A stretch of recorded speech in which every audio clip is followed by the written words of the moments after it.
Good evening and welcome to Poland Daily. I'm Nicholas Richardson and this is the news.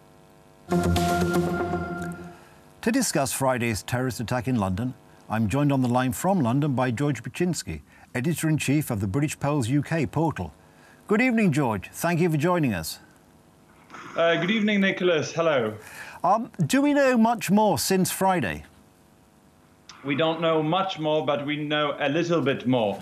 We certainly know about the identity of the victims of this horrendous attack, both University of Cambridge students, Saskia Jones and David Merritt.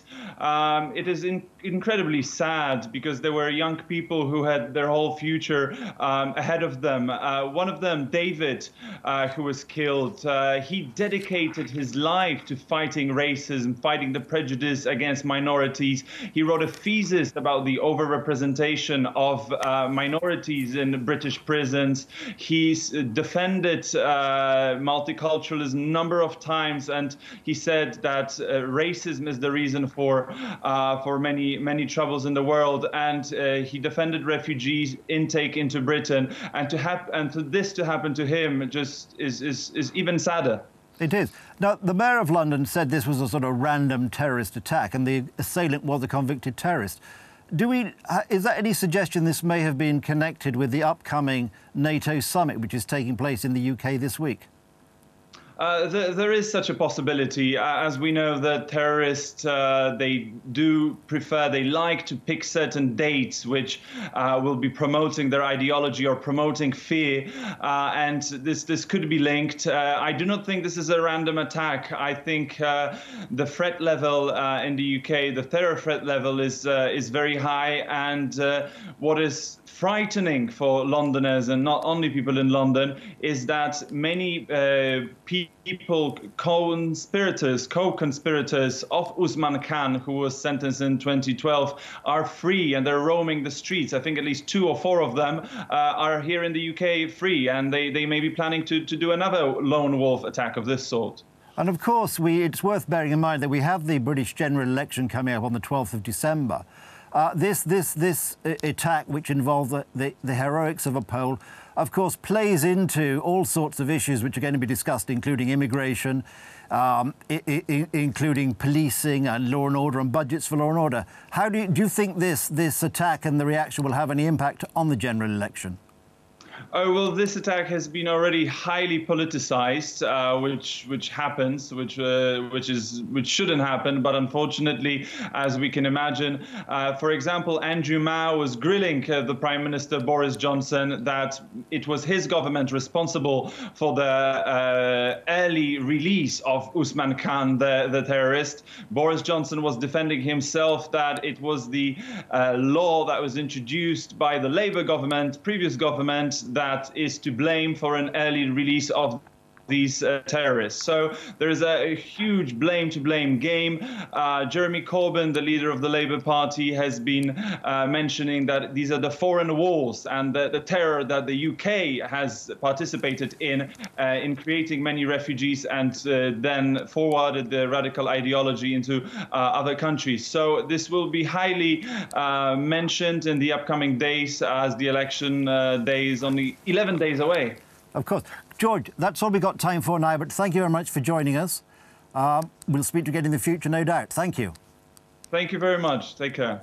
And it's worth recalling the facts of what happened on Friday. The British media has, of course, been full of reports about Łukasz, the heroic Pole who, during Friday's terrorist attack in London, tackled the bomber with a narwhal tusk, which he had taken from the wall of the nearby Fishmongers' Hall. His actions have been widely praised in the British press and in the media generally, and with the note that this is not the first time Poland has helped the British.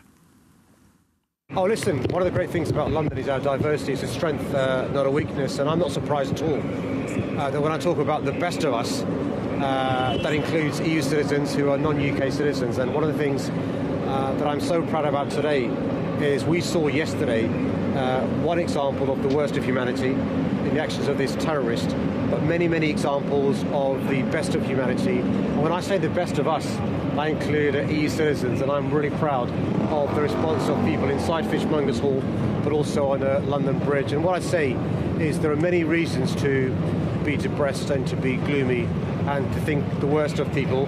We've got to remember that every day there are miracles that occur where people act in extraordinary ways. And what we saw yesterday was ordinary citizens, including Londoners who are of Polish origin. He's a Londoner who acted in an extraordinary way, and I'm really proud of him. The man with the tusk is apparently a Polish chef named Łukasz who works at Fishmongers Hall. Bloody Poles coming over here taking out our terrorists. Bloody Poles coming over here risking their lives with monumental acts of bravery trying to save innocent people. Anyone would think it was 1940. Witnesses claim that the Pole grabbed the 1.5-meter narwhal tusk, which hung on the wall of the Fishmongers' hall, and headed towards the convicted terrorist who shouted that he would detonate the bomb his suicide vest. In Friday's terrorist attack on London Bridge, 2 people were killed and 3 were injured. The perpetrator, who was armed with a knife and had dummy explosives, was shot dead by the police. Today, for the 6th time this year, the soldiers of the Podlasie Territorial Defence Brigade repeated the words of the military oath. In the 11th November Square in the city of Goniance, 60 soldiers took an oath to the 1st Podlasie Territorial Defence Brigade. This was the final oath-taking by volunteers this year. Nigdy cię nie zawiodę, ojczyzno! Nigdy cię nie zawiodę, ojczyzno! Żołnierze Wojska Polskiego, szanowni państwo, w tym wyjątkowo symbolicznym... Other soldiers of the Polish Home Army, ladies and gentlemen. Other soldiers of the Polish Army are receiving the first officer rank at this symbolic place in front of the tomb of the unknown soldier. In Polish history, this promotion is connected with an accolade. The symbolic act unites the soldier with his home country. This promotion gives the soldiers the respect and appreciation of society, although it is also a great commitment. Nasz Pan Jezus Chrystus niech sprawi, abyście sumiennie... Let Jesus Christ help you fulfill your commitment and duties. Let Him help you to serve our country whenever He needs you. Let the Holy Spirit watch over you and help you to act in the way our heroes and defenders of the Republic of Poland did. Let Him help you defend the honor of our country and an officer of the Polish Home Army. May God, the Father, the Son, and the Holy Spirit bless you. In the name of the Father, the Son, and the Holy Spirit. Dobre imię I honor oficera Wojska Polskiego. The Kommersant newspaper has reported that the Russians want to remove memorial plaques commemorating the Katyn massacre in Tver. According to the newspaper, the memorial plaques, which record the murders of the Polish prisoners of war and other victims of Stalinist terror, are currently hanging in the basement of the Tver Medical University and may now disappear from public view. A letter in this case was to be sent by the local prosecutor's office to the rector of the university. The prosecutor's office in Tver admonished the rector of the school, emphasising that in September 1991, permission was granted to hang the memorial plaques, but on the wall of a building in Soviet Street.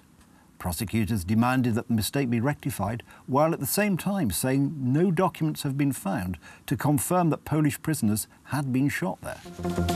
That's the news. Thank you for watching. Stay with us for the weather, Poland Daily Business and more programmes. But from me, it's have a good night and a better tomorrow.